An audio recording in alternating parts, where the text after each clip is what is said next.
I don't like kids, it's true. সারাটা রাত এই একটাই কথা ঘুরপাক খেতে লাগে আয়নার মস্তিষ্কে।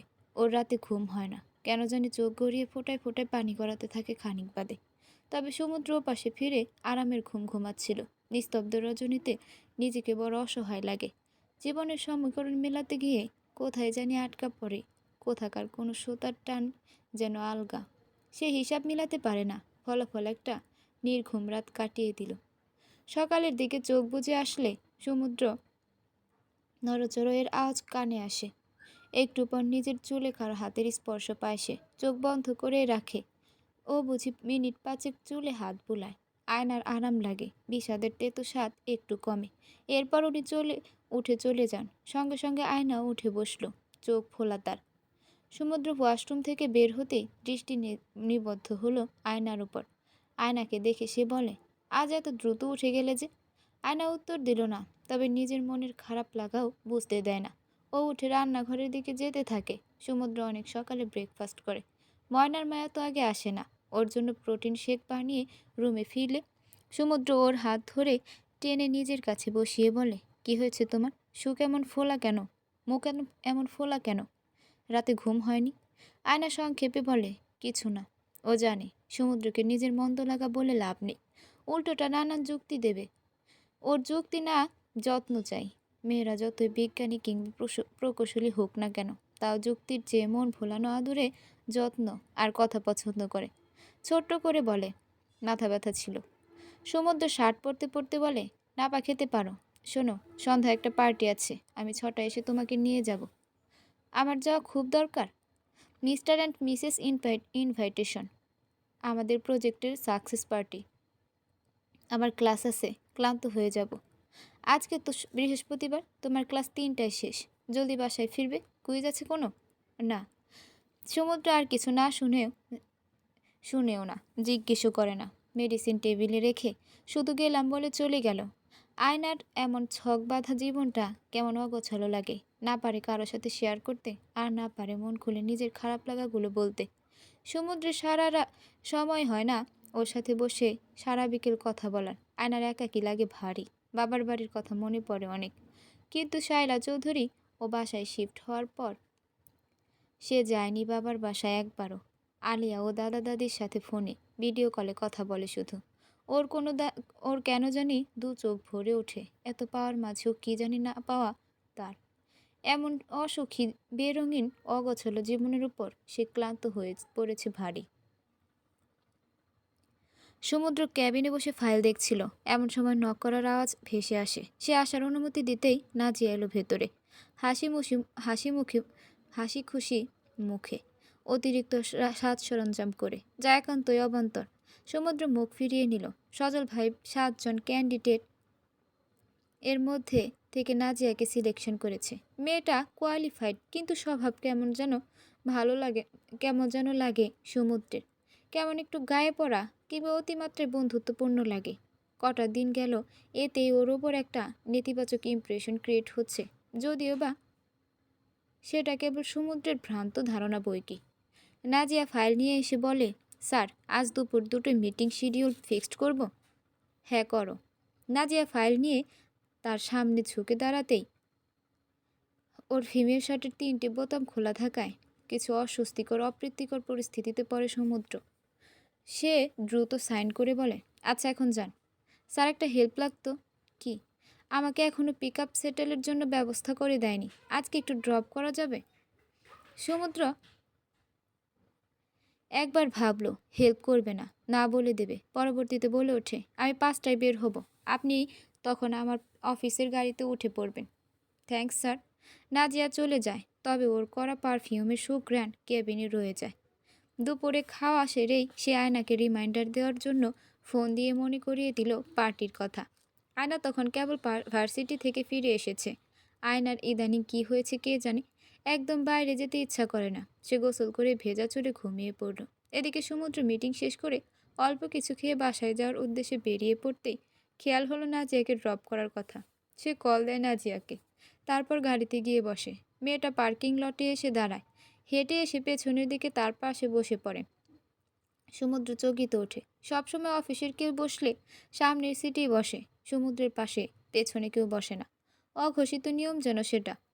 নতুন হওয়ার সুবাদে নাজিয়া বোধহয় এই নিয়ম জানে না। সে বলতেও পারছে না নেমে পড়ার কথা। গাড়ি চলা আরম্ভ করেছে। ড্রাইভার গাড়ি চালাচ্ছে। নাজিয়ার বাসার কাছাকাছি আসতেই ও বলে ওঠে, স্যার বাসায় আসেন, চা কফি খেয়ে যান। আমি অবশ্য একাই থাকি। না না, আজ নয়, অন্য সময়। ওর বাসার গলির সামনে ঢুকতে রাস্তা একটু খারাপ, বিধায় গাড়ি ঝাঁকি খায়। নাজিয়া একদম সমুদ্রের গায়ে ঢলে পড়ে, গায়ের সঙ্গে লেগে যায়। কেমন চাউনিতে নাজিয়া ওর দিকে তাকায়। খুব বিরক্ত লাগে সমুদ্র। সে দ্রুত সরে এসে বসলো এবং বলে, নামুন এখানে, বাকিটা হেঁটে যান। স্যার আসেন না আমার বাসায়? না, আমার ওয়াইফ অপেক্ষা করছে। নাজিয়া একটু চমকালো, যেন স্যারের ওয়াইফ বিষয়টা হজম করতে পারছে না। বলে বলেই বসে, আপনি বিবাহিত? বিবাহিত না হলে ওয়াইফ পাবো কোথা থেকে? সিঙ্গেল থাকলে কি ওয়াইফ থাকে নাকি? নাজিয়া নেমে আগ বাড়িয়ে নিজের বাসা দেখে আরও কিছু বলতে যাচ্ছিল, কিন্তু তার আগে সমুদ্রের আদেশে ড্রাইভার গাড়ি সামনে নিয়ে যায়। মামুনির ডাকে আয়নার ঘুম ভাঙে। উনি ডেকেই চলেছেন। ঘুমের ঘরে পরিষ্কারভাবে কিছু শুনতে পায় না। আয়না উঠে বসতে মিসেস রোদেলা বলে, সমুদ্র কল দিয়েই যাচ্ছে। তুমি ফোন ধরছো না জন্য আমাকে কল দিয়ে জ্বালিয়ে জ্বালিয়ে মারছে। তুমি রেডি ও শা- হলেই ও শান্তি পাবে। তোমাকে রেডি করানোর দায়িত্ব আমাকে দিয়েছে সমুদ্র। আয়নার খেয়াল হলো আজ ওদের পার্টিতে যাওয়ার কথা। তাকে মামুনি নিজের দামি আর সুন্দর একটা কালো শাড়ি পরিয়ে দিল। পিউ আবার ওর ভেজা চুল দেখে হেয়ার ড্রায়ার দিয়ে শুকিয়ে চুল স্ট্রেট ও করে দেয়। আবার সুন্দর করে মেকআপও করে দিল। নিজেকে দেখে সে নিজেই অবাক হলো। অন্যরকম লাগছে দেখতে। পিউ ভাবিকে দেখে বলেই ফেলে, ভাবিমণি, তোমাকে অনেক সুন্দর লাগছে। তোমার রূপ দেখে ভাইয়া নিশ্চয়ই আজ পাগল হয়ে যাবে। আয়না লজ্জা মিশ্রিত হাসি হাসে। একটু পর সমুদ্র রুমে আসলে পিউ বেরিয়ে যায়। সমুদ্র আয়নাকে সাজুগুজু করে বসে থাকতে দেখে দেখে বলে, আমি ভেবেছি তুমি আরো ঘন্টা খানেক অপেক্ষা করাবে। আমার সৌভাগ্য, অপেক্ষায় থাকতে হলো না। ব্ল্যাক পরেছ? তাহলে আমিও ব্ল্যাক পরি, ম্যাচিং হবে। ও ওয়াশরুমে চলে যায়। আয়না চুপচাপ বসে থাকে। সমুদ্রের মধ্যে সবার সামনে পাবলিকালি পারফেক্ট কাপল হওয়ার খুব শখ। দুনিয়ার মানুষের কাছে তারা বেস্ট কাপল, অথচ আসার পর একবারও বলল অব্দি না আয়না কেমন আছে। ওর কি মন খারাপ? মন খারাপ কেন? কিন্তু ওনার তো সেদিকে তাকাবার জো নেই। নেই সুন্দর করে সাজলে সুন্দর থাকা হয় না মিস্টার হোসেন? সমুদ্র সাদা শার্ট আর কালো প্যান্ট পরে বেরিয়ে আসে আলমারি থেকে ব্ল্যাক স্যুট বের করে বলে, লেবু শরবত দাও। এ বাসায় আসার পর থেকে প্রতিদিন আয়না ওনার জন্য শরবত বানিয়ে রাখে। অফিস থেকে এলে ওয়েলকাম ড্রিঙ্ক হিসেবে সার্ভ করে। আয়নার বানানো লেবুর শরবত সমুদ্রের খুব পছন্দ। গ্লাসে করে শরবত এনে দিলে ও খেয়ে নিয়ে গ্লাস টেবিলে রেখে খুব অভিজ্ঞ পুরুষের ন্যায় আয়নার কোমর জড়িয়ে ধরে। আয়না সরে আসতে চায়, কিন্তু সমুদ্র বাধা দেয়। দুজনের মধ্যে হাতাহাতি চলে। এক পর্যায়ে আয়না বলে, আমার সুন্দর করে পরা শাড়ির ভাঁজ নষ্ট করেছেন। সমুদ্র কথার ফাঁকে আষ্টে পৃষ্ঠে জড়িয়ে ধরে এবং সুযোগে সঠিক ব্যবহার করে। নিজের বাম হাত আয়নার শাড়ির ভাঁজে কোমর থেকে আরও সামনে অগ্রসর করে। এরপর কানের সামনে মুখ নিয়ে এসে বলে, সমস্যা নেই। আয়না নড়ে চড়ে ওঠে। তবে সমুদ্র পকেট থেকে একটা বক্স বের করে ডায়মন্ডের একটা চেইন বের করে পেছনে লেপ্টে থাকা চুল আস্তে করে সরিয়ে দেয়। ওনার শীতল স্পর্শ নিজের ঘাড়ে পড়তে কিঞ্চিৎ কাঁপে আয়না। চেইন গলায় পরিয়ে দিয়ে অনেক চেষ্টা করে সমুদ্র আর হুক লাগাতে পারে না। বহু কষ্টে হুক লাগিয়ে দুজনেই ড্রেসিং টেবিলে লাগানো মিররের দিকে তাকায়। আয়নার গলায় হীরার সিম্পল চেইনটা মানিয়েছে বেশ। সমুদ্র নিজেও মোহ আবিষ্ট নজরে তাকিয়ে থাকে। আরেকটু আয়নাতে বিভোর হয়ে বলে, থাক, আজ আর না যাই, বাসায় থাকি। এরপর গলায় ওই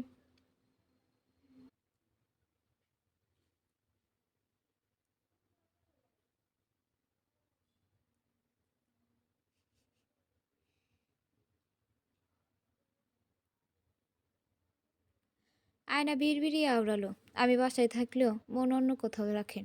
বাসায় থেকেও লাভ কি? ফোনে কথা বলেই পার করেন। ফোনে কথা বলা শেষ করেই দুজন বেরিয়ে পড়ে। আয়না থাকলে সে নিজেই ড্রাইভিং করে। আজও ব্যতিক্রম নয়। বনানীর 5 তারকা হোটেলে এসে পৌঁছে গন্তব্যে চলে যায় তারা। অনুষ্ঠান চলছে, বিশাল আয়োজন। আয়নাকে অনেকের সঙ্গে পরিচয় করিয়ে দেয় সমুদ্র। লাইভ মিউজিক চলছিল। অনেক কাপল আবার ডান্সও করছে। শুধুমাত্র অ্যাডাল্টরা থাকায় ওপেনলি অনেক কিছুই হচ্ছে। তারা দুইজন পাশাপাশি বসে লাইভ মিউজিক উপভোগ করছে। দুজন ব্ল্যাক পরায় মানাচ্ছিল বেশ। ফটোগ্রাফার এসে ছবিও তুলে ওদের। ওই সময় সমুদ্র হাসি হাসি মুখ করে আর কোমরে হাত রেখে কি আময়িক পোজ দেয়। এক ভদ্র মহিলা, সমুদ্রের পরিচিত কেউ হবে হয়তো। উনি এসে বলে, এই যে লাভ বার্ডস, তোমরা যাও রোমান্টিক ডান্স করো, বসে আছো কেন? সমুদ্র ওনার কথা হেসে হাত বাড়িয়ে দেয় আয়নাকে। প্রশ্ন করে, মে আই ম্যাডাম? আয়না একটু হতভম্ব হয়, তবে একটু অদ্ভুত এক ভালো লাগা খেলে যায়। সে হাত এগিয়ে দিতেই উনি ধরে ফেলে, এগিয়ে নিয়ে চলে লাইভ মিউজিকের স্টেজের সামনে। ওদের দিকে ফোকাস লাইট জ্বলে। গায়ক গান পরিবর্তন করে, নতুন করে গিটারে সুর তুলে গায়, I would never fall in love again until I found her. মিষ্টি সুর ভেসে আসে সমুদ্রের কোমর ধরে। আয়নার একটা হাত নিজের কাঁধে রেখে আরেকটা হাত নিজের অন্য হাতে হাত রেখে একটু দুলে আয়না নিচের দিকে তাকিয়ে থাকে, কিন্তু সমুদ্র ওকেই দেখে যায়। I would never fall unless it's you I fall into. I was lost within the darkness, but then I found her. I found you. Line দুটো শেষ হওয়ার আগে আকস্মিক সমুদ্র ওকে হেলিয়ে নিয়ে ধরে, নিজে একটু হেলে দাঁড়ায়। দুজন অতি নিকটে চলে যায়, তবে একজন আরেকজনের হৃদয়ের খবর শুনতে পায় না। কে জানে কবে ঠিক ততখানি দূরত্বে পৌঁছাবে তারা, যেখানে পৌঁছালে একে অপরের হৃদয়ের খবর বিনা চিঠি লিখেই পড়ে ফেলা যায়। হাততালির আওয়াজে ওরা সোজা হয়ে দাঁড়ালো। স্টেজ থেকে ফিরে টেবিলে বসে টুকটাক কথা বলছিল। সারাদিন মাত্র একটু হাসলো আয়না। টেবিলে খাবার পরিবেশন করার আগ মুহূর্তে সমুদ্রের ফোনে একটানা কল আসতে থাকে। আয়না বিরক্ত হয়ে যায়, এরপর বলে, রিসিভ করে কথা বলুন। লাইভ মিউজিক চলছিল বিধায় সে সরে করিডোরে চলে যায়। এদিকে ফুড সার্ভ করা হচ্ছিল। সমুদ্র একটু পর বিরস মুখে এসে বলে, আয়না, আমাকে একটু অফিস যেতে হবে, খুব দরকার। আয়না হতবিহ্বল হয়ে তার পানে তাকালে। উনি চেহারায় অনুজ্ঞতা এনে বলে, জানতাম জানতাম না এমন হবে। আসলে ঝামেলা বলে কই আসে না তো। আম সরি। আয়নার প্লেটে এক গাদা খাবার তুলে দিয়ে বলে, তুমি খাও। শাইলা আন্টি আর বাবা রাস্তায়, ওনারা আসছেন, এই টেবিলেই বসবে। আমি তাহলে যাই। সমুদ্র হনহনিয়ে বেরিয়ে যায় অনুষ্ঠান থেকে। ও একবারও পেছনে ফিরে আয়নার বিষাদ ভরা চেহারা দেখেনি। আধ ঘন্টা বাদে অবশ্য ফাহাদ সাহেব এলেন শাইলাকে নিয়ে। ওরা একই টেবিলে বসে, কিন্তু আয়না একদম চুপচাপ, কেমন উদাসীন থাকে। খাবারও খায় না। পার্টি শেষ করে ফাহাদ সাহেবের গাড়ি করে আয়নাকে বাসায় নামাতে যায়। শাইলা আর আয়না পেছনে বসে। ওর ফোনে বারংবার সমুদ্রের কল আসে, কিন্তু রিসিভ করে না। পরবর্তীতে শাইলা চৌধুরীর ফোনে কল আসে সমুদ্রের। ফাহাদ সাহেব জিজ্ঞেস করলো, আয়মা, কি হয়েছে তোমার? আয়না জবাব দেয় না, ঠায় জানালা দিয়ে বাইরের দিকে তাকিয়ে রইল।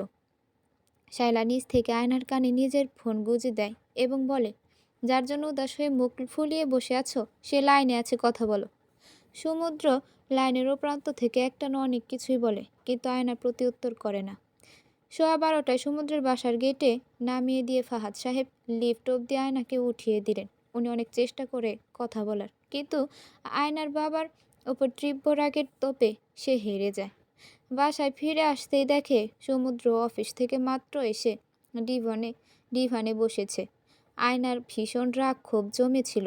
সে গট গট করে রুমে ঢুকে পড়ে। সমুদ্র কিছু বলেছিল ওকে, যা শোনার প্রয়োজন বোধ করল না। রুমে এসে সর্বপ্রথম আয়না তার হ্যান্ডব্যাগ ছুঁড়ে মারে। তখনই সমুদ্র রুমে আসে। এরপর একটা খুব বাজে ঘটনা ঘটায় আয়না। সেটা সমুদ্রের মনে বিরূপ প্রভাব ফেলে। ও রাগের বশে আজকের গিফট দেওয়া ডায়মন্ডের চেইনটা ছুঁড়ে ফেলে দেয় সমুদ্রের পায়ের তলায়। সে অদ্ভুত চোখে আয়নার এরূপ দেখে ওরও রাগ উঠল। সারাদিনে তো প্রেশারে কেউ গিফট এনেছে। বলে ওঠে, কি করলে এটা? আপনার জিনিস আমার লাগবে না, আপনি প্লিজ অফিসে যান। ফালতু বকো না। আয়না তেজি কর্কশ গলায় বলে, সমুদ্র, আপনার আসলে আমাদের সম্পর্কের জন্য পার্সোনাল কোনো সময় নেই? অবসর পেলে আসেন সময় কাটাতে। আমি নিশ্চয়ই আপনার অবসর নই। সমুদ্র ভ্রুকুচকে বলে, রেগে আছো? সরি বলছি তো। কিন্তু আয়না দমে থাকে না, চিল্লাতে থাকে, ঝগড়া শুরু হয় তাদের মধ্যে। কথার পেটে কথা দিয়ে একে অপরকে দমাতে চাইছিল। আয়না বলে, এই সম্পর্কের আসলে কোনো নাম নেই। পুরুষ মানুষের এর চেয়ে বেশি খিতা রক্ষিতাকেও সময় দেয়। আপনার কোথাও আমি নেই। আমার জীবনে আপনার জীবনে আমার কোনো ইম্পর্টেন্স নেই। আগাছার মতো আছি আমি। সমুদ্র কপালের রগ ফুলে ওঠে। সে চেঁচিয়ে ওঠে, বলে, শাট আপ আয়না। ভীষণ জোরে চিৎকার দিয়ে কথাটা বলায় ভয়ে কেঁপে ওঠে, ঠুকরে কেঁদে ফেলে ও। তবে সমুদ্র তোয়াক্কা করে না, শুধু বলে, নিজের দোষে অশান্তি বাড়াচ্ছ। সামান্য ম্যাটারে এত রিয়্যাক্ট কেন করছো? মানুষের কাজ পড়ে যেতেই পারে। আয়না কঠোর গলায় বলে, অফিস আওয়ারের পর কিসের কাজ আপনার, তাও প্রতিদিন? আই ডোন্ট নো তুমি কি মিনিং করে কি না কি বলছো। তুমি আমাকে অবিশ্বাস করছো? হ্যাঁ, দ্যাটস ক্রেজি। আপনি আসলে আমাকে ভালোবাসেন না, তাই না? এখানে ভালোবাসা কোথা থেকে আসলো? বিশ্বাসের সঙ্গে ভালোবাসা জড়িত।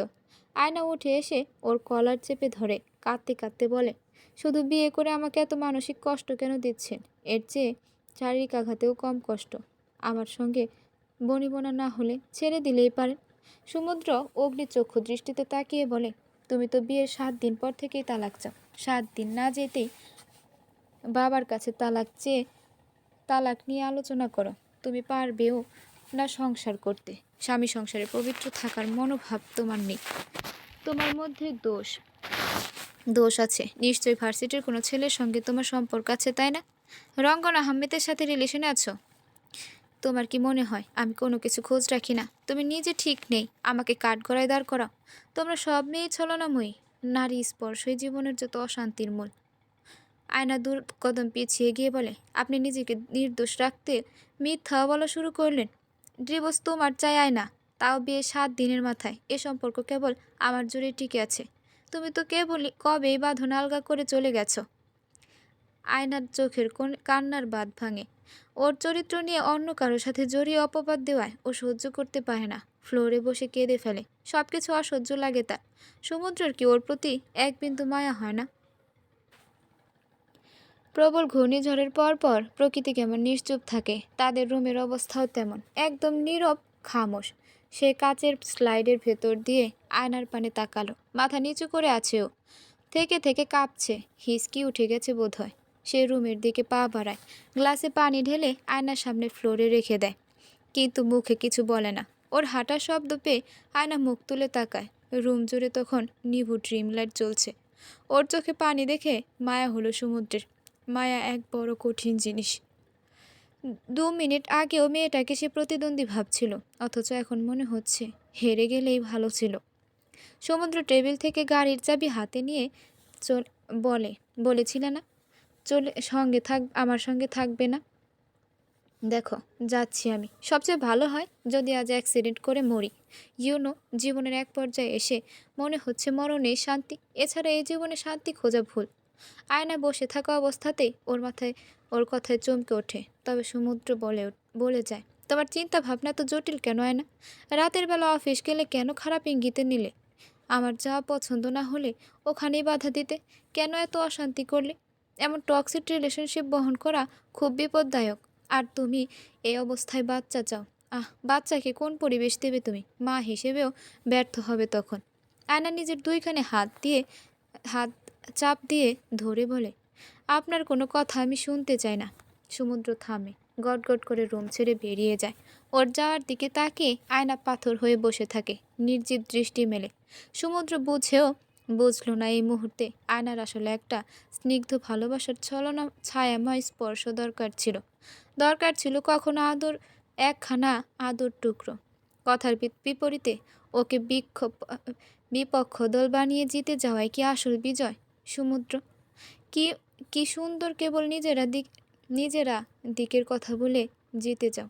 বিপরীতে থাকা ব্যক্তিকে একদম বুঝো না, সে তো তোমার শত্রু নয়। রাত বেশ গভীর হচ্ছিল। 1:30 বেজে ঘড়ির কাঁটা দুটোই পৌঁছে। আয়না ঠায় ফ্লোরেই বসে আছে। চোখের পানির বর্ষণ থেমেছে। অশ্রুমালা গালেই গড়িয়ে শুকিয়ে কাঠ। ঘড়ির কাঁটার শব্দেও ছমছমে ভাব। আয়নার চিন্তা হতে থাকে, সমুদ্রের ফিরে আসার কোনো লক্ষণ নেই। কপালে সূক্ষ্ম চিন্তার রশ্মি পড়ে। উনি যাওয়ার আগে কী সব কুলক্ষণা কথাবার্তা বলেছি অ্যাক্সিডেন্ট হবার। এত ঝগড়ার মাঝেও কেবল ভালোবাসা আছে বিধায় ওনার জন্য ভীষণ ভাবনা আয়নার।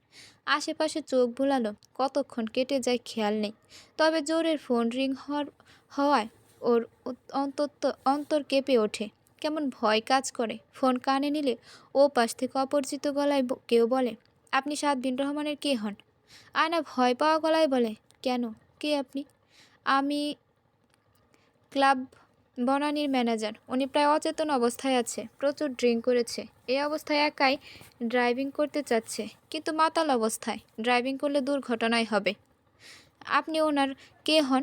আয়না খুব মিয়ে আসা বলে, ওয়াইফ। ওনাকে এসে নিয়ে যান ম্যাম, ক্লাব ক্লোজ করতে হবে। আপনি না আসলে উনি একাই চলে যাবে। ওকে অপেক্ষা করতে বলেন, আমি আসছি। আয়না কালো শাড়ি পরেই গাড়ি নিয়ে বেরিয়ে যায়। যেতে সময় কম লাগে।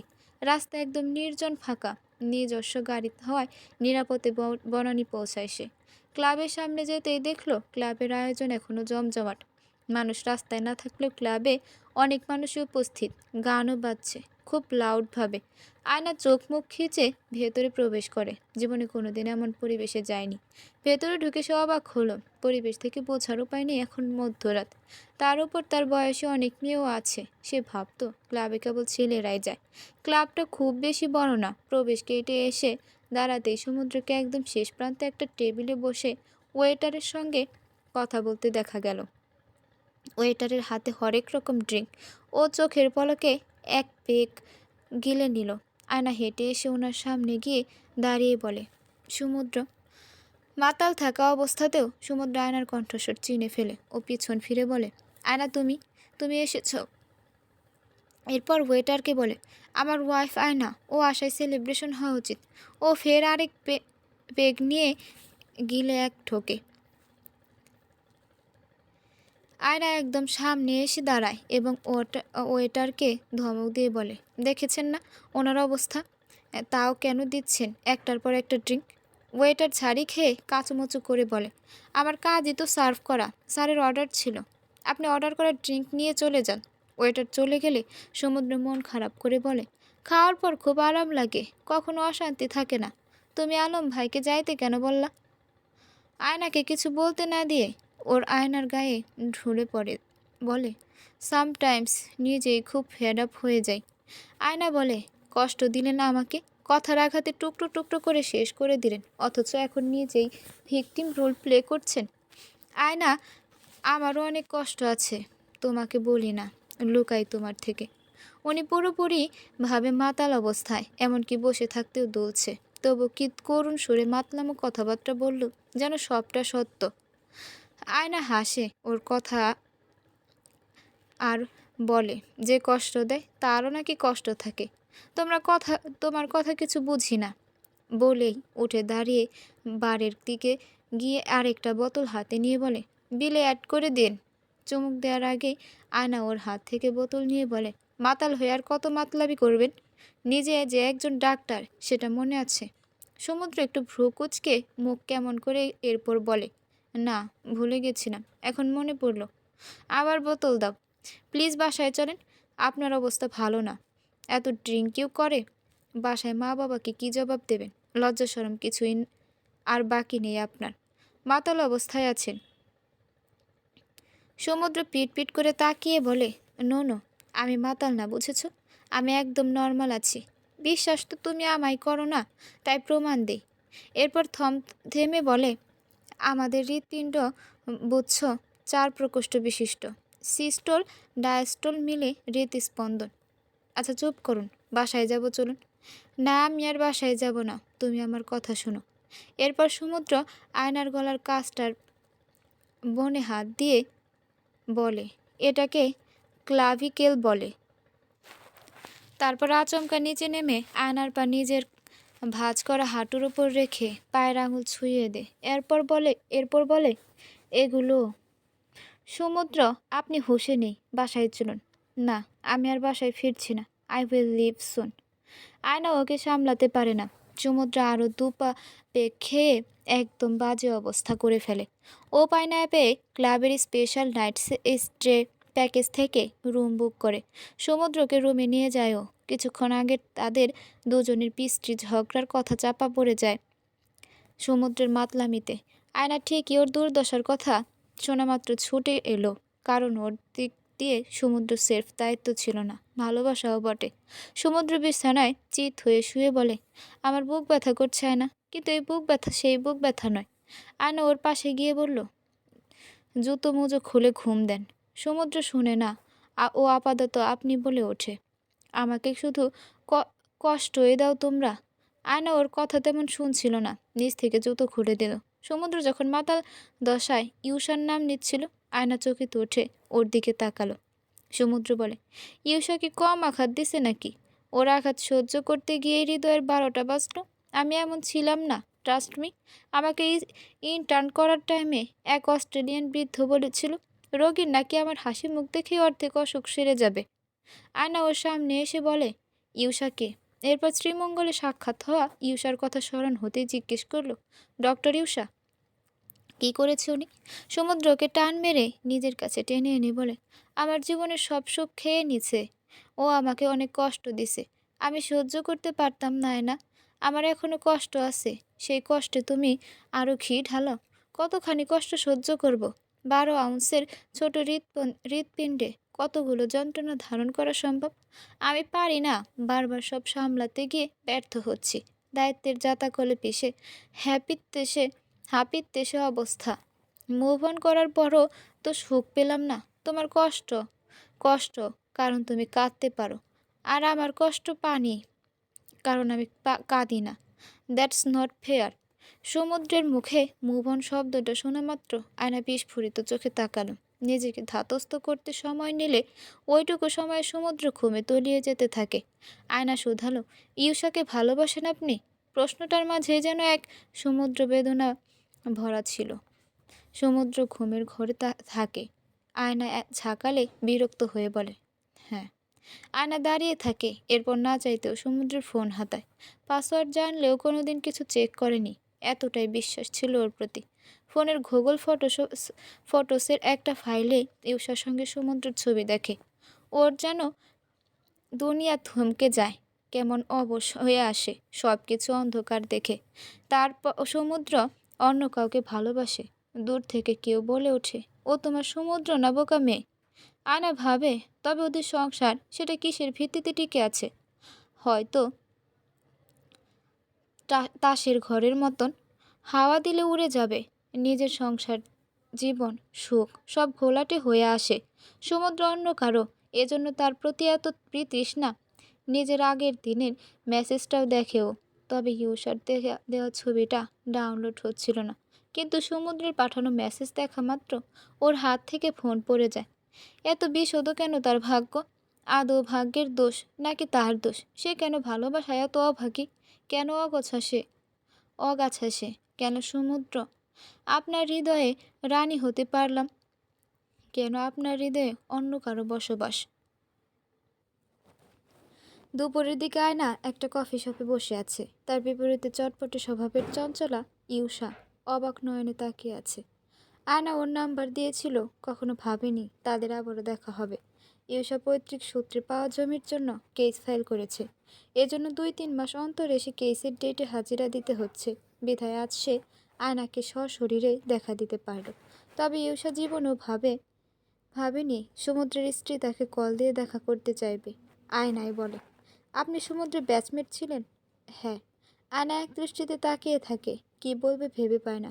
সে মরা গলায় বলে, আপনাদের সম্পর্ক ছিল? ইউসা অস্বস্তিতে পড়ল বেশ, কিন্তু মুখে কিছু বলে না। আয়না এক গ্লাস পানি টেবিল থেকে নিয়ে পান করে বলে, আমার মনে হয় আপনি সমুদ্রের ভালোবাসা, প্রথম ভালোবাসা, আর আমি কেবল দায়িত্ব। আমি ওর ভালোবাসার অধ্যায়ের কোথাও নেই, অথচ আপনাকে নিয়ে উপন্যাস অব্দি রচিত আছে ওর মনের কোণে। উনি আপনাকে এখনো ভুলতে পারেনি, জন্য আমাকে মানতে পারে না। উনি এখনো আপনাকেই চায়, এখনো। এসব বলে ওঠে, কি বলছো এসব? তুমি নিজের হাজবেন্ড নিয়ে এসব বলছো? আয়নার চোখে পানি চিক চিক করে। সে বলে, বিশ্বাস না হলো নাকি জিজ্ঞেস করে দেখেন। ইউসার এখনো সমুদ্রের বলা কঠিন কথাগুলো ইয়াদ আছে, তবুও ভাগ্য এত অসহায় যে আরেকবার সমুদ্রকে পাওয়ার লোভ সামলাতে পারে না। তবুও বলে, আমি সমুদ্রকে খুব ভালো করে চিনি। ও তোমাকে বিয়ে যখন করেছে দায়িত্ব পালন করে যাবে। আমি চাই উনি সুখে থাকুক, দায়িত্বের খাতিরে সুখ বিকিয়ে দিক, এটা চাই না। হয়তো আমার কাণ্ড দেখলে মানুষ বলবে আমি পাগল, কিন্তু ট্রাস্ট মি, আমি চাই আমার সমুদ্র সবসময় ভালো থাকুক, সুখে থাকুক। এখন এসব বলে কী লাভ? আমি আসি আয়না। না, বসুন। প্রাক্তনের স্ত্রীর কাণ্ড কাণ্ডে ইউসার কাছে সুবিধার লাগে না। মেয়েটাকে স্টেবল লাগছে না, মেন্টালি উইক লাগছে, কেমন এলোমেলো কথা বলছে। ইউসা বলে, কি চাচ্ছ তুমি? আপনি সমুদ্রের সঙ্গে কথা বলুন। আমি ফোন দিয়ে ডাকছি ওনাকে।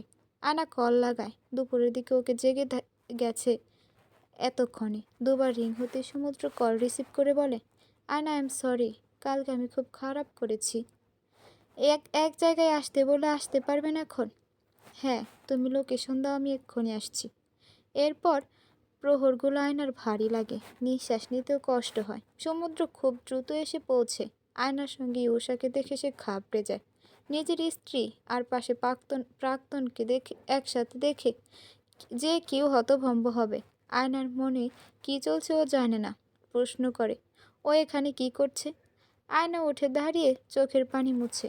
ওর চেহারায় বলে দিচ্ছে কিছু একটা হয়েছে। স্বাভাবিক অবস্থায় নেই ও, কেমন বিধ্বস্ত, আনস্টেবল টলছেও বুঝি।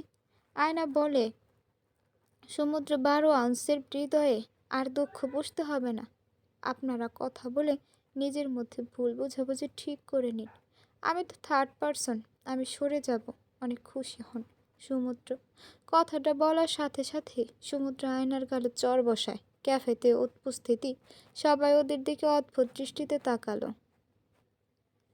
সমস্ত ডোমেস্টিক ভায়োলেন্সের 14 গোষ্ঠী উদ্ধার করে সমুদ্র অভাবনীয় কাজ করে। এতে আয়না ও ইউসা দুজনে অদ্ভুত চোখে তাকায় ওর দিকে, কিন্তু বিন্দুমাত্র আক্ষেপ নেই তার মতে আয়নাও ভায়োলেন্স ক্রিয়েট করেছে। ওর কি দরকার ছিল পাকনামি করে ইউসাকে ডেকে আনার? লজিক যুক্তি কিছুই রাগের বশে সমুদ্রের পোষ মানল না। সে কাট গলায় সন্নিগ্ধ দৃষ্টিতে চেয়ে থেকে বলে, বাহ আয়না, তুমি দেখি অতিমাত্রায় মহান। এত জনদরদি যে স্বামীর ভাগ অন্যকে বুঝিয়ে দিতে চাইছ। কথাগুলো শ্রবণ মাত্র আয়নার চোখ বেয়ে পানি পড়ে। সমুদ্র ভ্রুক্ষেপ না বলে, এত ছিচকাতুনে স্বভাবের হয়েও ভালোই সাহস দেখাচ্ছ। আয়নার সবটা গুলিয়ে যাচ্ছে।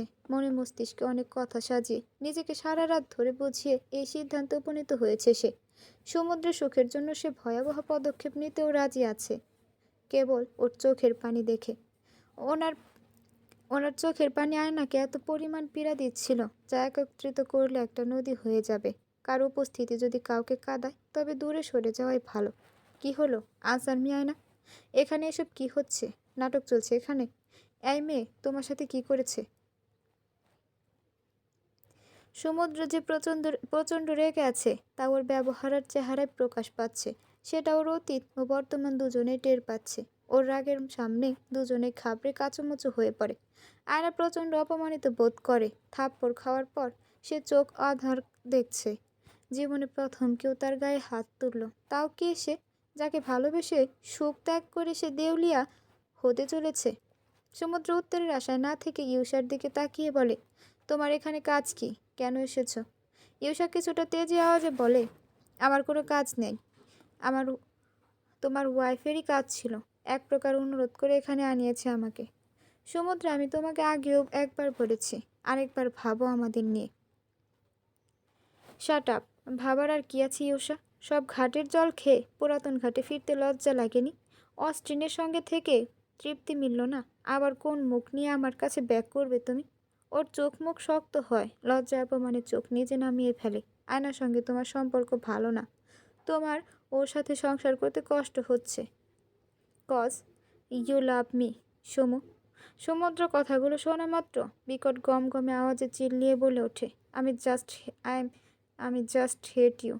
এই কথাগুলো চিট করার দিনই বলা দরকার ছিল। ইউসা, আমি আর জীবনেও তোমার চেহারা দেখতে চাই না। ইউসা তাচ্ছিল্যের হাসি হেসে বলে, তোমার ওয়াইফ তো পারলে হাতে পায়ে ধরে আমাকে তোমার লাইফে আনার ট্রাই করছে, অথচ আমার ওপর খেপছো কেন তুমি? সমুদ্র এতক্ষণে আয়নার দিকে মনোযোগী হয়। ইউসার উপস্থিতিতেও তাকে আর ভাবায় না। কিন্তু ততক্ষণে আয়না ক্যাফে ছেড়ে বেরিয়ে গেছে। সে হতাশার নিঃশ্বাস ফেলে নিজেকে সামলায়। কি থেকে কি হচ্ছে কিছু বুঝে উঠতে পারছে না। কাল অবধি যেখানে সব ঠিক ছিল, আজ আয়না এত অবুঝের মতো ব্যবহার কেন করছে? সেই উষার সঙ্গে কথা বাড়ালো না। আসলে সময় নেই হাতে। আয়নাকে অনুসরণ করে। আয়না তখন মাঝ রাস্তায় এলোমেলো পায়ে হাঁটছে। দুপুরে সূর্য মাথায় খাড়াভাবে কিরণ ছড়াচ্ছে। শীতের শেষে সূর্যের আরাম রোদ গায়ে লাগছে। সে পা ফেলতে পারছে না, মাথা ভারী লাগছে। চারদিক থেকে হর্নের শব্দে বুদ্ধি লোপ পায়। মাথা থামিয়ে হাঁটা থামিয়ে দিয়ে ঠায় দাঁড়িয়ে থাকে। নিঃশ্বাস নিতে কষ্ট হচ্ছিল বেজায়। চারপাশে এত আওয়াজ, কিছুই কানে ঢুকছে না। কেবল কানে ঝনঝন করে বাজছে সমু নামটা। ও তার মানে ইউসা তবে সমুদ্রকে সমু বলে ডাকতো। এত আদুরে নামে ডাকা সম্পর্কে নিশ্চয় বোঝাপড়াও বেশ। এজন্য আয়নার মুখে ওই নাম শুনে বিয়ের পর প্রথম কাছে আসা আসিতে এত রিয়াক্ট করেছিল। করবেই বা না কেন? নিজের ভালোবাসার মানুষের দেওয়া নাম অন্য কেউ ডাকলে রাগ তো উঠবেই। সে তো সমুদ্রের জীবনে অন্য কেউই আপনজন হলো আর কই। তার চোখের সামনেই তো সবটা ঘটেছিল। সে আগে কেন বোঝেনি? ওই যে একবার স্যার বলেছে, আয়ু তুমি একটা গাধা। স্যার একদম ঠিক বলতেন। যে আসলেই গাধা সে আসলেই গাধা। না হলে কেন সমুদ্রের দায়িত্ব হয়ে এতদিনের অবহেলা সহ্য করলো? আচমকা মনে হলো আশেপাশে কেউ অনেকেই একাধারে চিল্লাচ্ছে। কার উপর চিল্লাচ্ছে ওটা মাথায় ঢোকে না তার। চোখ মেলে তাকালেও না। তবে কেউ একজন খুব জোরে তার বাহু পাকড়াও করে টেনে মাঝ রাস্তায় থেকে ফুটপাতে এনে দাঁড় করালো। আয়না চোখ মেলে তাকাতেই আক্রোশ ও ভয়ার্ত নীলচে চোখে দুটি সম্মুখীন হলো। সমুদ্র চেঁচিয়ে বলছে, পাগল হয়ে গেছো নাকি তুমি? মাঝ রাস্তায় দাঁড়িয়ে পড়েছ। এক্ষুনি গাড়ি এসে মেরে দিতে ধরেছিল। আমি ঠিক সময় না আসলে কে তোমাকে রিস্ক নিয়ে বাঁচাতো? এতগুলো মানুষ যে চিৎকার দিয়ে বলছে সরেন, কানে যায় না সেগুলো? গাড়ি এসে ধাক্কা দিলেই ভালো ছিল। আর একটা থাপ্পড় খাওয়ার শখ জেগেছে। আয়না তোয়াক্কা করে না। ওর বাহু থেকে সমুদ্রের হাত সরিয়ে বলে, মায়ের কাছে চলে গেলেই ভালো হবে। এই দুনিয়া মা ছাড়া আর কেউ আপন না। তা ভালো মতোই বুঝিয়ে দিয়েছেন। সমুদ্র এবারে নরম হয়। সব রাগ কই যেন পালালো। সে আস্তে ওর দুগাল আলতো করে হাত রেখে বলে, তুমি আমাকে ভুল বুঝছো। পুরোটাই মিসআন্ডারস্ট্যান্ডিং। কিন্তু আয়না শুনতে পায় না। তার আগেই চোখ মুখ পাকিয়ে বমি করে দেয়। সমুদ্র দ্রুত ওকে ধরে ওর মাথায় হাত বোলায়। পাশের দোকানের লোকটা এক বোতল পানি এনে দেয়। ও সামান্য সুস্থ বোধ করতে সমুদ্র বলে, বাসায় চলো প্লিজ, তোমার রেস্ট দরকার। ওহ, আমি আপনার সঙ্গে ফিরছি না। হোয়াট? আমার এবারে সত্যি স্পেস দরকার। সমুদ্র, আপনি দায়িত্ব নিতে গিয়ে হাঁপিয়ে গেছেন। আপনার হাঁপিয়ে ওঠা আমাকে তিলে তিলে শেষ করে দিল। আপনার দায়িত্ব হয়ে থাকতে চাই না। ভালোবাসতে পারলে তবেই ফিরব। তুমি আমার স্ত্রী না। স্ত্রী হয়েও লাভ কি হলো? সেই মনে অন্য কারো বসবাস। Oh god, please for god sake চুপ করো। আমাকে না জানিয়ে, সবটা না জেনে, না শুনে কেন এভাবে অলওয়েজ পাকনামি করো? ইউসাকে ডেকে এনে আমাকে ওর সামনে অসম্মানিত করার আগে একবার অন্তত কথা বলবে তো আমার সাথে। আমাদের অতীত সম্পর্কে জানোই বা কতটুকু?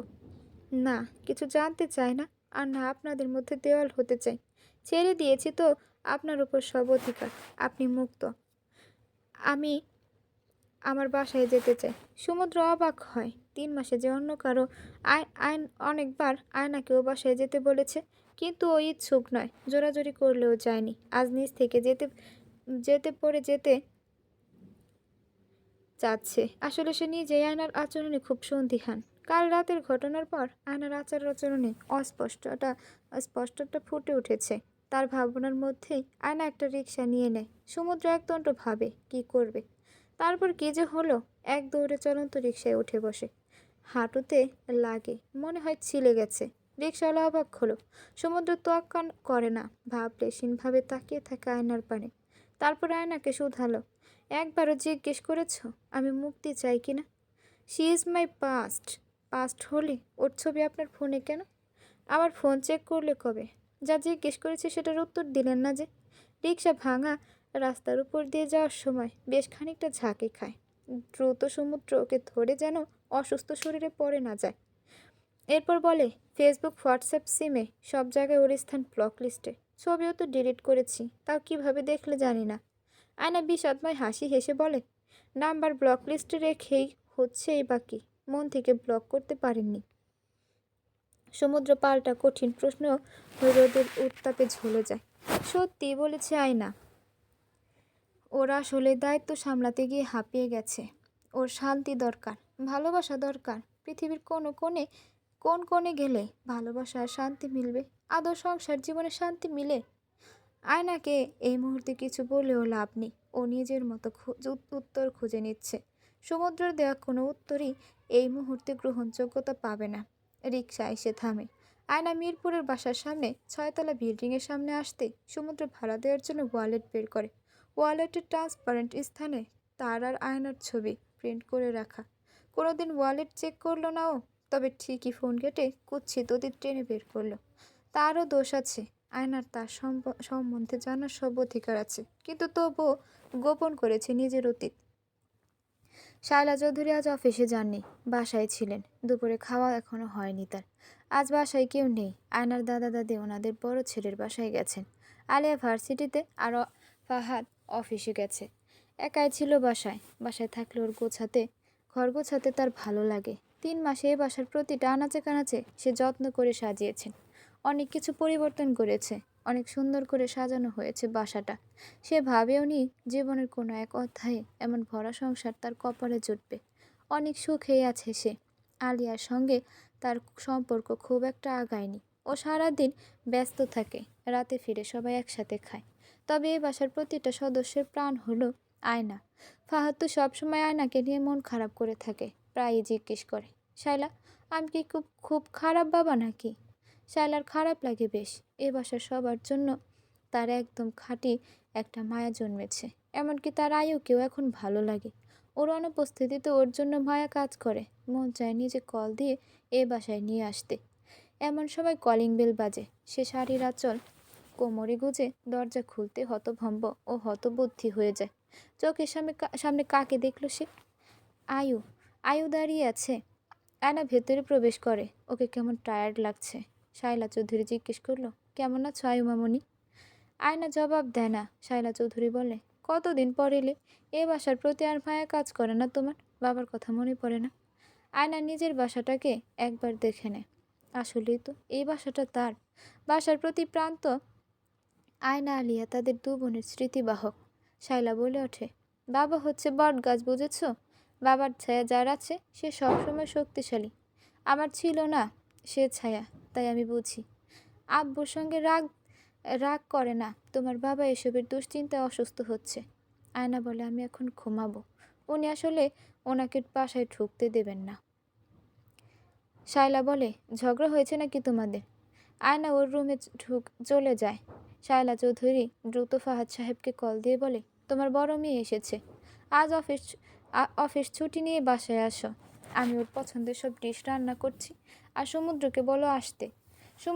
ফাহাদ সাহেব সত্যি 4টার আগে এলেন বাড়িতে।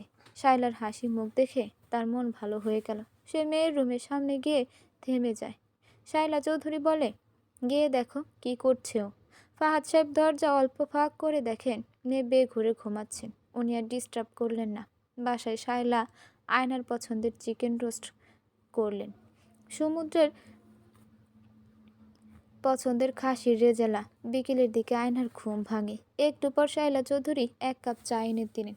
আর দরজা খুলে দিতে মিলি লেজ গুটিয়ে এসে আয়নার সামনে দাঁড়ালো। আয়নার মন সামান্য ভালো হলো। নিজের কমফোর্ট জোনে এসে একটু হলে শান্তি পায়। মিলি আগের চেয়ে মোটা আর একটু বড় হয়ে গেছে। শায়লা চৌধুরী তার মাথায় হাত দিয়ে বলে, আয়ু, তুমি এসেছো দেখে আমি আজ অনেক খুশি, অনেক বেশি খুশি।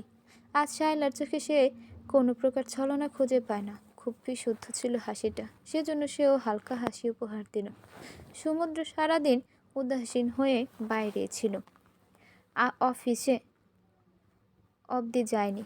বাবা রাতে দাওয়াত দিয়েছেন। বিকেলের দিকে সে তার প্রফেসরের থেকে একটা ফাইল ইমেল পেল। তার মেডিকেল কলেজে একটা সেমিনার হবে, তাকে ইনভাইটেশন দিয়েছে। International seminar. অনেক দেশের বড় ডাক্তাররা এখানে জয়েন করবে। অত বড় সেমিনারে তাকে তার মেডিকেল কলেজের পক্ষ থেকে রিপ্রেজেন্টেশন করার জন্য মেইল দিয়েছে। তবে খুব দ্রুত সেমিনার শুরু হবে আগামী সপ্তাহে। প্রফেসর বোধহয় জানেন না সমুদ্র এখন বাংলাদেশে, তবে টিকিট পাইলে অবশ্যই যাবে। এত বড় সুযোগ হাতছাড়া করা যাবে না। সন্ধ্যায় আয়নার বাসায় গেল সে। আয়নার দাদা দাদিও এসেছেন। সবাইকে খুশি সংবাদ দিল সে। তবে মাদার তেরেসাকে এখনও বলার সুযোগ পায়নি। আয়না একবারও রুম ছেড়ে বের হয়নি। খাওয়ার সময় সে বলে ওঠে তার রুচি নেই খাওয়ার। তাও শায়লা চৌধুরীর রোস্টার পোলাও তুলে দিল এক প্রকার জোর করে। খাওয়ার সময় ওদের দুজনের ঝগড়াঝাটির পর মুখোমুখি হলো। বাসার সবাই বুঝতে পারছে কোনো গন্ডগোল তো হয়েছে। সমুদ্র মন দিয়ে খাওয়া দাওয়া করছে। আয়না অনিচ্ছায় এক লোকমা খেতেই কেমন গা গুলিয়ে আসে।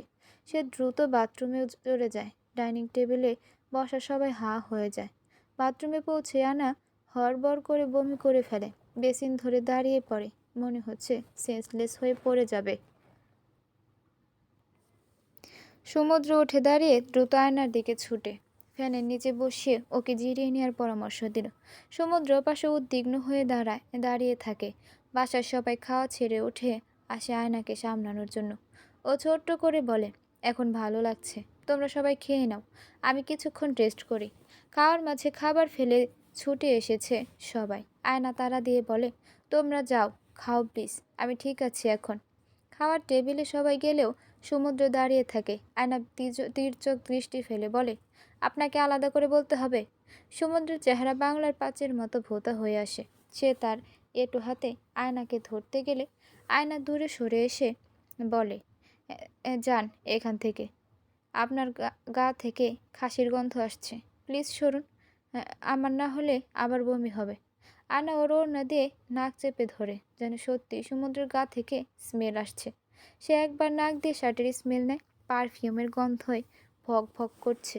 তাও সে যে কেন তার গায়ে স্মেল পাচ্ছেও। সে বলে ওঠে, আমার গা থেকে ছাগলের গন্ধ আসছে। রুম ছেড়ে যান, পুরো রুম খাসির গন্ধে ভরে যাবে। সমুদ্র বেশ অপমানিত বোধ করে। ঝগড়া হয়েছে তাই বলে এভাবে গা দিয়ে খাসির গন্ধ পায় বলে অপমান করবে। সে রুম ছেড়ে বেরিয়ে খাওয়ার টেবিলে বসলো। আয়োজন অনেক করা হয়েছে। তার শ্বশুর ফাহাদ সাহেব অতিথি আপ্যায়ন করতে খুব ভালোবাসে। আর সব ক্ষেত্রে যদি অতিথি মেয়ে জামাই হয় তাহলে বাড়াবাড়ি পর্যায়ে চলে জানুনি। আজও ব্যতিক্রম নয়। সমুদ্র খাবার নিয়ে নড়াচড়া করে। খাওয়া গলা দিয়ে নামছে না। অস্বস্তি লাগছে তার। রাতের ঝগড়াঝাটি আর আজকের করা আয়নার ইউসাকে জড়িয়ে বেখাপ্পা কর্মকাণ্ড তাকে ভাবিয়ে তুলছে। খাওয়ার টেবিলে আয়নাকে নিয়ে আলোচনা চলছে। ওকে ওর বাসার সবাই আয়ু বলে ডাকে।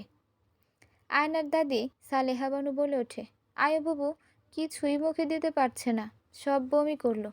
আয়ু পোয়াতি হলো নাকি? সমুদ্র এক লোকমা খাওয়ার মুখে দিয়ে খাচ্ছিল। ওর খেতে খেতেই কাশি উঠে যায়। খাবার গলায় দিয়ে বাজে ওনার কথা শুনে দ্রুত ফাহাদ সাহেব ওর পিঠে হাত দিয়ে বুলাতে থাকে আর জিজ্ঞেস করলো, কি হলো বাবা, ঠিক আছো? সমুদ্র কাশতে কাশতে জবাব দিল, জি। এরপর কিছু পর সময় নিয়ে নিজেকে ধাতস্থ করে ফেলে। ও ভাবে, শ্বশুরমশাই যদি জানতো সমুদ্রে তার মেয়ের সঙ্গে এমন বাজে ঝগড়া হয়েছে তাহলে মাটন খাওয়ার পরিবর্তে তাকেই খাসি ভেবে জবই করে দিত। সমুদ্র স্বাভাবিক হলে দাদি ফের জিজ্ঞেস করে, দিদি ভাই, কোনো খুশি সংবাদ আছে? সমুদ্র ভ্যাবাচ্যাকা খায়। শ্বশুরের সামনে দাদি এসব কি বলেন? লাগাম টানেন না কেন উনি? ভারী লজ্জা লাগে সমুদ্রের। বমি করা থেকে কোনো ভাবনায় পদার্পণ করলেন উনি। কত রোগী বমি করছে, সবাই কি প্রেগনেন্ট হয় নাকি? কি আজব থ্রট। সে নম্র গলায় বলে, নানা দাদি, ওর শরীর ভালো না কাল থেকে, আজে বাজে ফুডস বেশি খেয়েছে। আজকে আবার ঠিক মতো খায়নি, গ্যাস্ট্রিক হচ্ছে মনে হয়। আমি ওষুধ দিচ্ছি, এখন বাচ্চা চলে যাবে, না মানে গ্যাস্ট্রিক চলে যাবে, ঠিক হয়ে যাবে আর কি। এক নাগারে সব এলোমেলোভাবে কিছু মিথ্যা বলে সন্দেহ দূর করার চেষ্টা করে। তাছাড়া তার ধারণা এমন কিছুই না। তারা এখনও ফ্যামিলি প্ল্যানিংয়ের পরিকল্পনা করেনি। আয়না কাল থেকে কান্নাকাটি করছে। নিশ্চয়ই প্রেশার ফল করে এই অবস্থা। আয়না আবার কাঁদতে পারে না। কাঁদলে নাকি ওর মাথা ব্যথা অসুস্থতা বোধ হয়। এসব জানার পরও সমুদ্র ওকে কষ্ট দেয়।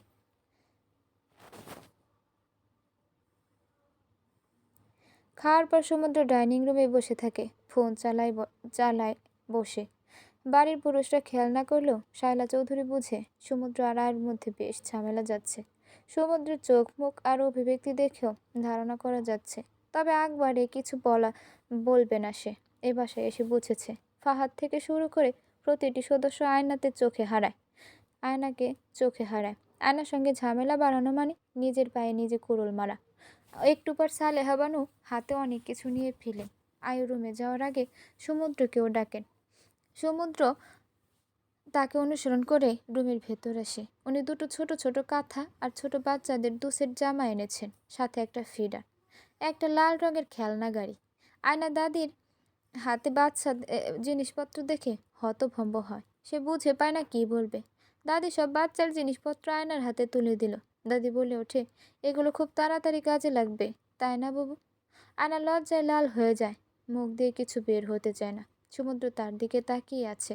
তাদের সম্পর্কের এমন টানাপোড়েন যাচ্ছে, আর দুনিয়ায় মানুষের কত শখ তাদের নিয়ে। হ্যাঁ, আয়নার হাতে খেলনা গাড়ি আর ফিডার দেখে সমুদ্রের বুকের মধ্যে উথাল পাথাল শুরু হয়। কোথায় জানি চিনচিন ব্যথা অনুভব লাগে। দাদি চলে গেলে সমুদ্র বলে, বাচ্চাদের জিনিসপত্র দেখতে খুব কিউট তো, যত্ন করে রেখে দাও, কাজে আসবে।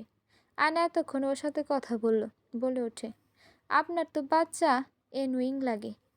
সমুদ্র আমতা আমতা করে বলে, হ্যাঁ তা লাগে, কিন্তু। আয়না না শুনে উঠে দাঁড়ায়, আলমারির দিকে আগায়। সমুদ্র বোঝে না কোথা থেকে কি শুরু করবে। কিছু ভাবতে চাইলে সে সবার আগে সিগারেট ধরায়। প্রথমে রঙ্গনের বিষয়টা ক্লিয়ার করতে হবে। রঙ্গন ওর কলেজের জুনিয়র, নটরডেমের পোলারা ম্যাক্সিমাম বুয়েট ঢাবিতেই যায়। তার আরেক জুনিয়রও ঢাবিতে, সেই সুবাদে ওর মাধ্যমেই জানতে পেরেছিল ওদের ব্যাচে নাকি সবাই আয়নাকে রঙ্গনের হাফ গার্লফ্রেন্ড বলে ডাকতো। কেন ডাকতো এটা জানতে পারেনি সে। তবে রঙ্গন আয়নার বাসায় এসেছিল এটা খেয়াল ছিল। কোনোদিন জিজ্ঞাসা করেনি আয়নাকে এ নিয়ে, কারণ তার নিজেরও অতীত আছে। কিন্তু কাল রাতে আয়না অতিরিক্ত বাড়াবাড়ি করেছিল, ইতিমধ্যে তাকে চরিত্রহীন বানিয়ে দিয়েছিল। আয়নার ধারণা সমুদ্র অফিসের নাম ধরে সবটা টাইম মেয়েদের সঙ্গে কাটাচ্ছে। আয়নাকে টাওয়াল হাতে নিতে দেখে ও বলে, এ সময় গোসল করো না, পরে ঠান্ডা লেগে যাবে। এমনিতেই গ্যাস্ট্রিকের জন্য বমি করছো, আমি গ্যাস্ট্রিকের ওষুধ দিচ্ছি। আমার গ্যাস্ট্রিকের সমস্যা হয়েছে এটা আপনাকে কে বলল? আমাকে কে বলবে? আমি ভালো বুঝি। সমুদ্র কাজ থামায় না, সাদা কাগজে কলম দিয়ে সময় নিয়ে কী সব লেখে, এরপর আয়নার হাতে দিয়ে দেয়। আয়না পড়েও না। সে সিগারেট হাতে নিতে ধরলেই আয়না বাজ খায়, গলায় বলে, আমার রুমে সিগারেট ধরাবেন না, তাহলে 5 তলা থেকে ফেলে দেব। সমুদ্রের আর সিগারেট ধরানোর সাহস হয় না। সে বলে ওঠে, তাহলে কিছুক্ষণ শুয়ে থাকি, তোমার সাথে কিছু কথা আছে। Let us talk and give me time for explanation. আয়না টাওয়াল ওর হাতে ধরিয়ে দিয়ে বলে, আপনি গোসল করে আসেন, পুরা রুম গোয়াল ঘর বন্ধ করছে। এখনো গা থেকে খাসি খাসি গন্ধ আসছে। আয়না জবাব না দিয়ে নাক চেপে ধরে কাগজের লেখা পড়তে থাকে। সমুদ্র একটু হেসে গোসলে চলে যায়। এ রাতের বেলাও গোসল করলো, ইচ্ছা মতো গায়ে ডলে ডলে সাবান মাখে, যেন গায়ে কোনো গন্ধ না থাকে। সে বেরিয়ে এলো। রুমে তখন আয়নাবাদেও দাদি ছিলেন, সঙ্গে শায়লা চৌধুরী। সে বিরক্ত হলো, বারবার একাকী সময় চাচ্ছে, কিন্তু একটু পর কেউ না কেউ এসে ডিস্টার্ব করছে, কথা বলার সুযোগ দিচ্ছে না কেউ। সমুদ্রকে এই রাতে গোসল সেরে বেরিয়ে আসতে দেখে দাদি আর শায়লা চৌধুরী একে অপরের দিকে তাকায়, এরপর মুচকি হাসেন। সমুদ্র ওনাদের কিভাবে বোঝাবে তাদের দুজনের মধ্যে রোমান্টিক কিছু ঘটেনি, বরং আয়নার অভিযোগ তার গা থেকে নাকি বিশ্রী গন্ধ আসছে। আয়নার জন্য 1 গ্লাস দুধ রেখে ওনারা চলে গেলে সমুদ্র বলে ওঠে, শোনো, আমি কয়েকদিনের মধ্যে অস্ট্রেলিয়া। আয়না পুরোটা শব্দ অবধি শোনে না, তার আগে চিৎকার দিয়ে বলে, এতক্ষণ আপনার গা থেকে খাসির গন্ধ আসছিল, এখন গরুর গন্ধ আসছে। সমুদ্র চোখ গোল গোল করে তাকালো, কি বলবে ভাষা খুঁজে পাচ্ছে না। আয়নার চিৎকার বাসার সবাই বলেও চলে এসেছে, উকি ঝুঁকি মারছে। অসুস্থ মানুষ দাদাও এসেছেন। ফাহাদ সাহেব ভ্রু কুঁচকে দাঁড়িয়ে আছেন, সবার দৃষ্টি সমুদ্রের দিকে, যেন সে জেলখানার পালানো আসামি। সমুদ্র আমতা আমতা করে বলে, আমার গা থেকে নাকি গরুর মতো গন্ধ আসছে। বাবা টেনশন করবেন না, আমি আবার শাওয়ার নিয়ে আসছি। সে ফের বাথরুমে ঢুকে মনে মনে আয়নাকে একগাদা গালি দিল। বাসার সবাই তাদের দিকে অদ্ভুতভাবে তাকিয়ে আছে, যেন সোজা পাগলা গারদ থেকে ছাড়া পেয়েছে। সবার সামনে ইজ্জতের 12টা বাজিয়ে দিল। রাতের বেলা সমুদ্র জিজ্ঞেস করলো, আয়না, সাদা কাগজটা পড়েছ? আয়না অন্যদিকে ফিরে বলে, হ্যাঁ। তারপরও কথা বলবে না? তোমার নীরবতা আমাকে কষ্ট দিচ্ছে। কাগজটা কোথায়? আয়না ভ্রু কুঁচকে থেকে বলে, ওটা দারোয়ানকে দিয়েছি। হোয়াট? তুমি এত কিছু করার পরও আমি আগ বাড়িয়ে ইগো বিসর্জন দিয়ে সরি লিখে দিলাম, আর ওটাকে কোন আক্কেলে দারোয়ানকে দাও তুমি? আয়না বলে, আমি ভেবেছি ওখানে কোনো মেডিসিনের নাম লেখা আছে, এজন্য ফার্মেসি গিয়ে কিনে আনতে পাঠিয়েছি। সমুদ্রের আগে নিজের চুল ছিঁড়তে মন চাইল। ও বলে, আমি সরি লিখে দিলাম আর তুমি সেটা ফার্মেসি পাঠালে? প্রেসক্রিপশন ভেবেছিলাম। সমুদ্র থ হয়ে যায়, তবে আয়না তাকে আরও অবাক করে দিয়ে বলে, আপনাকে নিয়ে আমি বেডে শুব, আপনি সোফায় পড়েন, না হলে দাদার সঙ্গে ঘুমান। সমুদ্র হা হয়ে যায় পুরো। আয়না একটা বালিশ ছুঁড়ে মারে তার গায়ে, কিন্তু সমুদ্র তোয়াক্কা না করে একদম আয়নার গা ঘেঁষে বসে বলে, খবর শুনেছ? আয়না নিশ্চুপ থাকলে সমুদ্র বলে ওঠে, আমি একটা কনফারেন্সের জন্য সিলেক্ট হয়েছি। আমার ব্যাচ থেকে মাত্র 2জনকে সিলেকশন করেছে, তার মধ্যে আমি একজন। আগামী সপ্তাহে যেতে হবে অস্ট্রেলিয়া। আয়না, এই সেমিনার অ্যাটেন্ড করা আমার জন্য অনেক জরুরি। ট্রাস্ট মি, 1 মাস আগে জানলেও আমি তোমার জন্য ভিসার কাজের প্রসেস শুরু করতাম। মাত্র 1 মাস থাকবো। আয়না ওর দিকে ঘুরিয়ে তাকিয়ে বলে, আমাকে বলছেন কেন? অনুমতি নিচ্ছি, তুমি রাজি থাকলে আমি যাব, মানা করলে যাব না।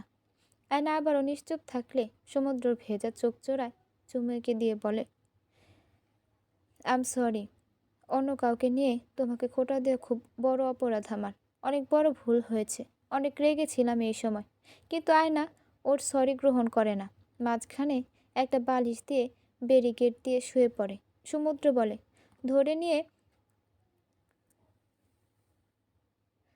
নিব, রাজি আছো? আয়না মাথা ঝাঁকিয়ে সম্মতি দিল। উনি বলে ওঠে, ফ্লাইট বুক করে ফেলবো।